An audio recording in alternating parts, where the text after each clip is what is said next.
Hello everyone, this is the Voice of the Abyss. Today we're going to look at 3 disturbing cases where children or teenagers went missing. Probably one of the worst things that can happen to a family is having a loved one disappear. It's even worse when the missing person is a child. For parents, the lack of closure can torment them for decades, never knowing if their child is dead or alive.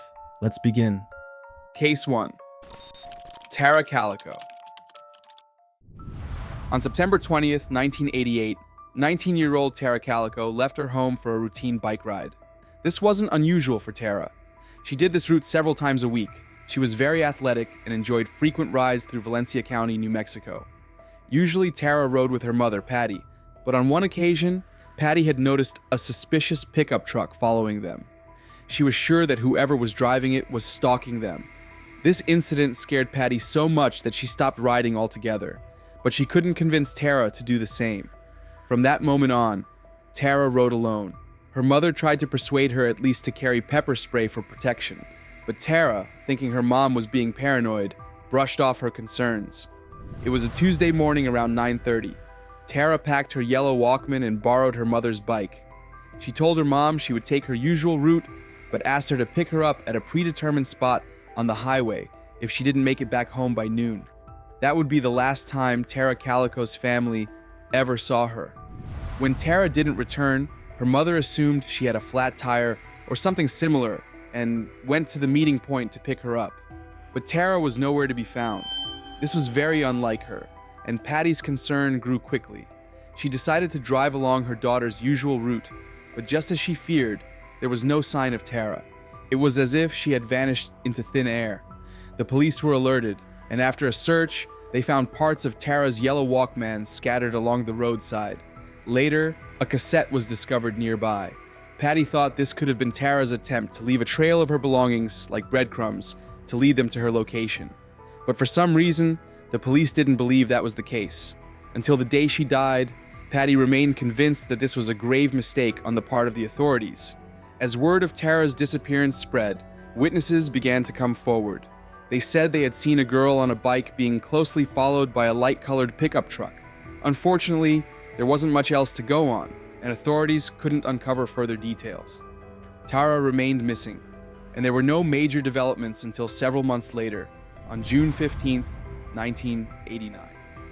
That day, a woman heading to a convenience store noticed a white Toyota van parked outside. The vehicle left shortly after, but curiously, where it had been parked, there was a Polaroid photo lying on the ground. The woman picked it up and was shocked by what she saw. It appeared to show 2 young people, a boy and a young woman, tied up and gagged with black tape. They seemed to be lying on a bed. It was later determined that this photo showed the inside of a van. The woman gave a vague description of the man driving the vehicle. He was about 30 years old and had a mustache. Police tried to track him down, even setting up roadblocks, but they were unable to locate the van. They discovered that, based on the type of film used, the photo had been taken sometime after May 1989. But who the people in the photo were remained unknown.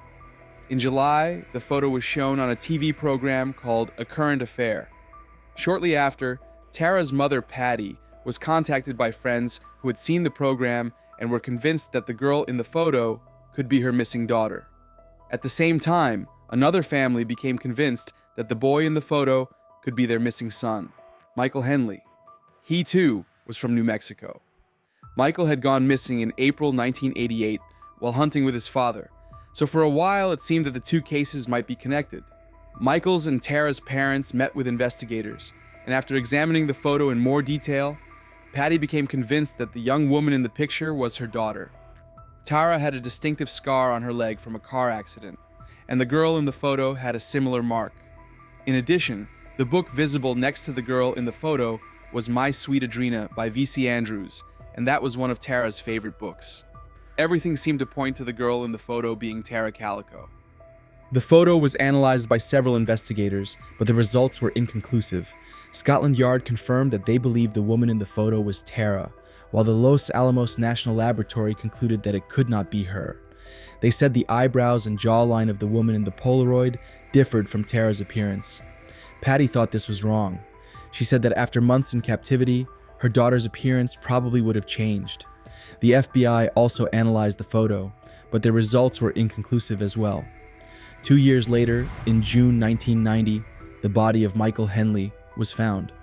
Up to that point, he was believed to be the other person in the photo, but now police thought that Michael had simply gotten lost during the hunting trip and died of exposure. This started to cast doubt on whether the Polaroid really showed kidnap victims, or whether it was just some kind of cruel hoax. Tara's case went cold, and investigators decided to change focus, beginning to look for suspects within the local community. Tara's mother, Patty Dole, remained unconvinced. Over the years, 2 other Polaroids surfaced that possibly showed Tara Calico. One was found near a construction site in California and is somewhat blurry. It shows a woman with her mouth covered by tape. The other Polaroid shows 2 people, possibly on board a train. The woman's hands are loosely bound with gauze. Analysis of that film showed that it couldn't have been used before 1990. Tara's sister Michelle said the photos had an unsettling similarity. She stated, "As far as I'm concerned, I don't dismiss them, but keep in mind that our family has had to identify many other photographs, and all except those 3 were ruled out." Patty Dole died in 2006, still clinging to the hope that one day she would find her daughter. For years, whenever authorities discovered unidentified remains, they would approach Patty with the same question: "Do you think this person could be your daughter?" Each time, Patty reviewed the photos hoping for closure, but she never got it. In 1990, despite never having found her body, Tara was officially declared dead, with the cause of death listed as homicide. Over the years, her case drew national and eventually worldwide attention, particularly because of the Polaroid mystery. Multiple leads were explored and various theories developed. In 2007, Valencia County Sheriff Ren Rivera said he believed that 2 teenagers in a pickup truck had accidentally hit Tara and knocked her off her bike. Injured, Tara supposedly threatened to go to the police, and in panic, the boys killed her and hid her body. Rivera claimed he knew who the boys were, but that he didn't have enough evidence to arrest them. Since then, most sources mention this detail only as a footnote in the case. In 2021, the New Mexico State Police announced that they had a new lead. A 2023 article notes that on Tuesday, June 13th, the Valencia County Sheriff's Office held a press conference about significant progress in the Tara Calico investigation, but no new information was released. It said the identities and details of the persons of interest were sealed by the court and would remain that way until a judge ordered otherwise. So if there is ever a major revelation in this case, it remains to be seen. For now, all we have is a missing girl, a lot of speculation, and a mysterious Polaroid. Case 2. Johnny Gush. On Sunday, September 15th, 1982, 12-year-old paperboy Johnny Gush disappeared. He had left his home around 5:45 a.m. to start his regular newspaper delivery route. It was still dark outside.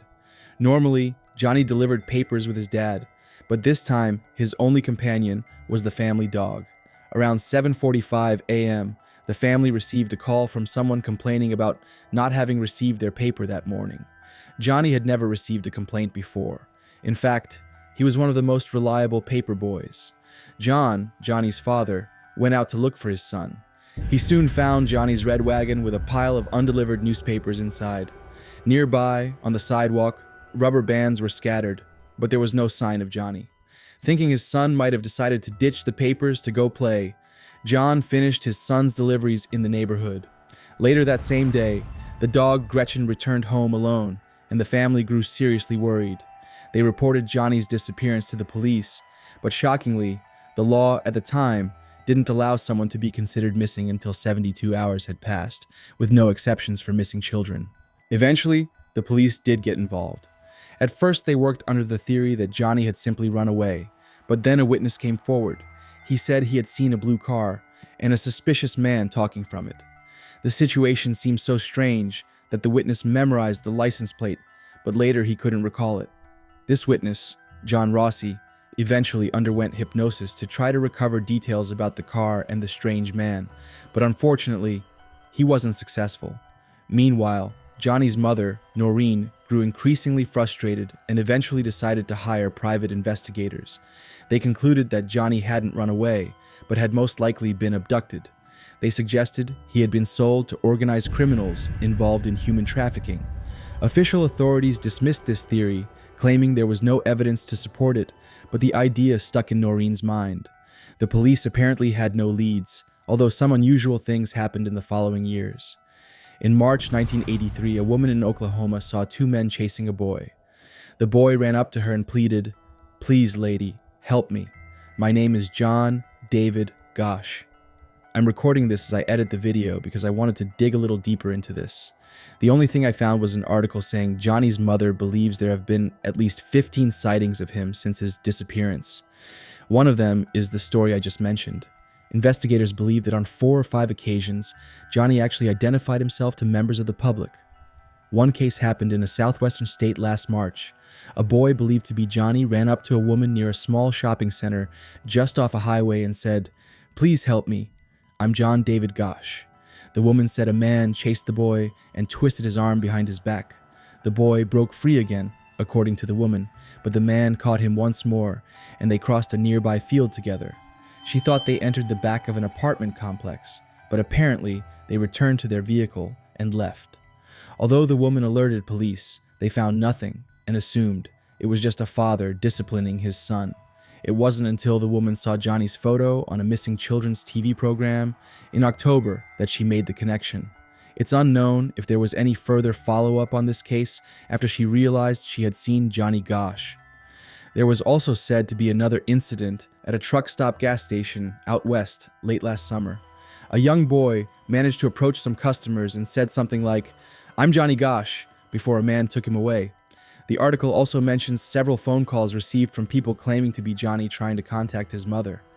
I suppose in those cases they could have been pranks, but it's interesting, though with few details. There doesn't seem to be information on whether those sightings were actually investigated. I'm adding it here just as a bit more context. The case of Eugene Martin. In August 1984, another paperboy named Eugene Martin disappeared in the same area. He was around the same age as Johnny, 13, and even looked physically similar. Eugene also disappeared early on a Sunday morning while delivering newspapers in his neighborhood. Just like with Johnny's case, witnesses reported seeing the boy talking to a stranger before he disappeared. Sadly, as with Johnny, police weren't much help and claimed the two missing paperboys' cases were not related. The strange letters. Sometime after this disappearance, Johnny's parents received a letter from someone claiming to know where Johnny was.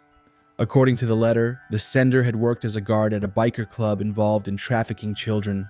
He claimed to have watched over hundreds of kidnapped children since April 1979 and said he had delivered some of them at a kind of auction. He claimed one of those children was Johnny Gosh. He demanded $11,000 in ransom. Johnny's mother sent several checks to this person hoping to recover her son. Soon, the sender demanded more money, this time $200,000. Johnny's parents were ready to pay, but fortunately police intervened and managed to catch the man sending the letters. He was Robert Herman Meyer, arrested in 1985. He was 19 at the time, which meant that if his claims were true, he would have been only 13 when he supposedly worked as a guard at that club. Noreen, however, was deeply upset with this outcome. Even though Robert was clearly a fraud, he had given her a glimmer of hope, something to cling to, and she even criticized the police for arresting him. She believed his arrest had ruined any chance that Johnny's real abductors would come forward. The dollar bill. In 1985, another possible clue emerged. A woman contacted police after receiving a $1 bill as part of her change at a store. Written on it were the words, "I am alive, Johnny Gosh." Of course, this could have been a prank, but according to Johnny's mother, she and a team of experts managed to confirm that the handwriting and signature were indeed Johnny's. The disappearance of Mark Allen. Then another boy disappeared. On a Sunday afternoon in March 1986, 13-year-old Mark Allen vanished. He wasn't delivering papers. He was on his way to a friend's house, but never made it, and he was never seen again. The 3 disappearances had all happened in Des Moines, Iowa, so naturally they seemed connected. The testimony of Paul Bonacci. Sometime later, a man named Paul Bonacci, who was in prison, claimed to have been involved in Johnny's abduction. According to him, he had also been a victim of a child trafficking ring and was later forced to help abduct others.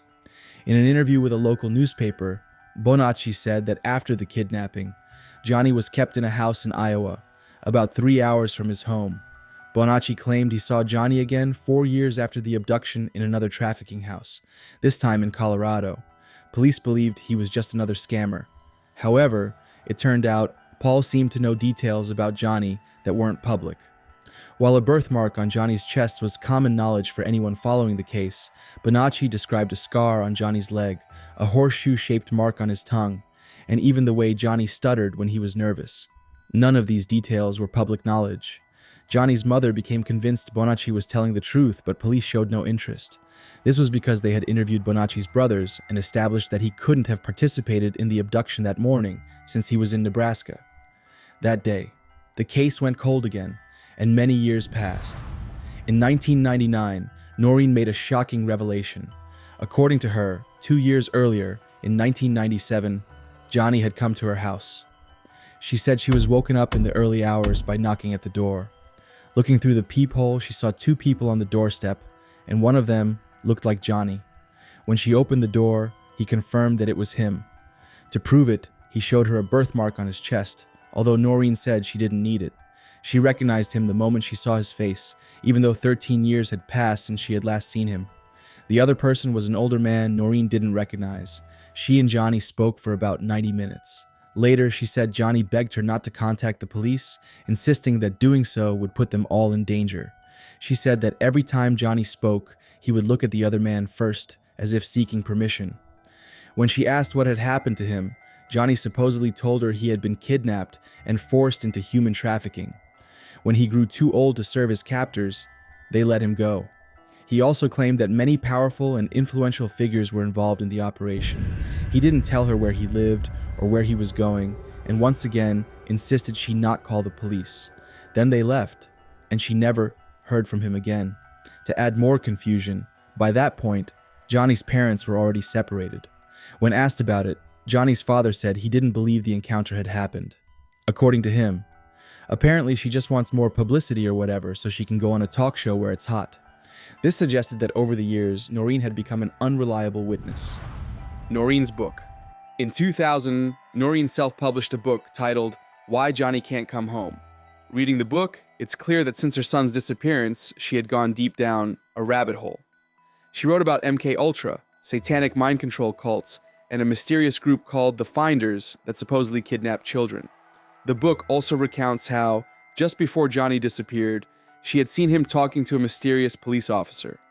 This seemed to imply she believed the authorities were directly involved in his disappearance. In short, Noreen thought Johnny's case was part of a vast conspiracy that included police and high-ranking politicians. Looking at online discussions about the book, you can see that many people believe Noreen had gone too far in her desperation to find her son, jumping to false conclusions. Some say she was simply inventing details to get attention. It's true that the book covers some pretty strange points, but dismissing it entirely as the delusions of a crazy woman seems naive. Despite her critics, many people do believe Noreen's account.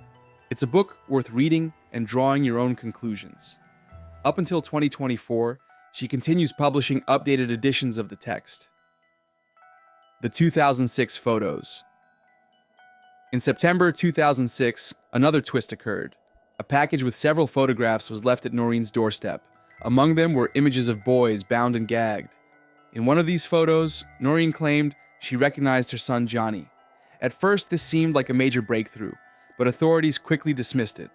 According to an article, the photos had been taken in the 1970s and had already been investigated by police years earlier. They even located one of the people in the photos, who confirmed that none of them showed Johnny Gosch. It turned out to be a strange case. Apparently, some kids had agreed to be tied up and gagged by a man in exchange for firecrackers, and no charges were filed. It was a different time, I suppose. The strangest part is why someone had those photos, and why they decided to leave them at Noreen's door. Everything indicates it was just another cruel prank. What really happened to Johnny Gosch? The big question remains unanswered. Was he the victim of a tragic accident? Was he kidnapped by a lone individual? Or was he part of a much bigger conspiracy? To this day, it seems we're no closer to answers than on the very day he disappeared. Case 3, Paulette Guevara Ferrer. On the morning of March 22nd, 2010, the disappearance of 4-year-old Paulette Guevara Ferrar was reported from her family's apartment in Mexico. Paulette had been born prematurely and had disabilities that made it difficult for her to speak and to walk without assistance. She lived with her parents, businessman Mauricio Guevara and the lawyer Lizette Ferrar, her 7-year-old sister, also named Lizette, and 2 nannies, Erica and Martha Casmero. That morning, one of the nannies, Erica, went into Paulette's room to wake her, but to her surprise, the little girl was not in her bed. Alarmed, she told Paulette's mother, and the two began searching the apartment. When they couldn't find any trace of the girl, they informed the father, and he called the police. The apartment complex had security cameras, but nothing suspicious appeared in the footage. There were also no signs of forced entry or kidnapping. And yet, a little girl who could barely move on her own had vanished. Despite an extensive 9-day search that included volunteers, cadaver dogs, and even helicopters, there was no sign of Paulette. The family began appearing in the media, making emotional pleas for the girl's return. Authorities investigated possible kidnapping scenarios, but nothing at the scene indicated that a crime had taken place. The apartment was treated as a possible crime scene, but surprisingly, relatives, friends, and even reporters had free access to the place. They came and went from the rooms, including Paulette's bedroom. Her mother, Lizette Ferrar, gave multiple interviews to journalists while sitting on her missing daughter's bed. Later, the family was moved to another house and kept there under a sort of house arrest, so the scene would no longer be contaminated. The case received national attention, but still, no leads emerged. There was no sign of the girl. It was as if she had evaporated. 9 days later, on March 31st, 2010, Paulette was found. It turned out she had been in her own bedroom the entire time. Her body was discovered wedged between the mattress and the foot of the bed, the same bed where her mother had been giving interviews. Disturbingly, in those interviews, her mother was practically sitting right above the spot where the body was, and yet no one noticed a thing. It's inexplicable how Paulette's room could have been searched more than once by several people, including experts and tracking dogs, and still not uncover a body hidden just under the blankets. Many people pointed out that it seemed impossible that Paulette had been there from the beginning, especially since supposedly some relatives and friends had slept in that same bed during the search. There's even a news report that shows footage of the exact spot where the body was supposedly located before it was found, and watching it, it's hard to believe a body could have been hidden there. If Paulette had accidentally slipped down to the foot of the bed and become trapped between the mattress and the frame, how was the blanket perfectly spread over her? It was almost as if someone had made the bed over the body. Naturally, with a case that had so much public attention and so many doubts surrounding the discovery, suspicion began to fall on the parents. The forensic report determined that Paulette had died from asphyxiation, probably after moving in her sleep and getting trapped between the mattress and the bed frame. The Attorney General of the State of Mexico, Alberto Bazbaz, initially declared with certainty that Paulette had been murdered, but later changed his version, supporting the forensic conclusion of accidental death. The case sparked outrage across Mexico. Paulette's parents accused each other of hiding the truth, appearing in separate television interviews with contradictory versions of what had happened the night of the disappearance. In the end, the death of Paulette Guevara Ferrar left more questions than answers. Although it was officially ruled an accidental death, many people remained skeptical about what had really happened in that apartment. And that brings us to the end of the video on 3 disturbing cases of missing children. I'd say Paulette's case is probably the most unsettling of the list, but at least if the official version is true, the family had some closure. Thanks for watching. I hope you found the video interesting. If you're new here, why not check out my other videos and subscribe if you like what you see? Well then, until next time, goodbye.